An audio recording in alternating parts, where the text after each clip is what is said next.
पटना सहरिया में बसवा बिचला जी, बसवा के किने जाना बेटी के पापा जी, बसवा के किने जाना। बसवाली आई पापा मड़वा छवा जी, मड़वा के यारी पाछे बैठा मनवा मारी जी, मड़वा के यारी पाछे।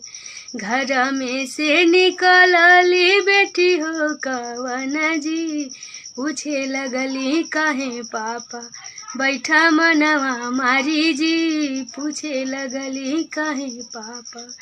सब धना दियली बेटी फटला करे जाजी, काहे के राम दिहले बेटी के जन्म जी, काहे के राम दिहले।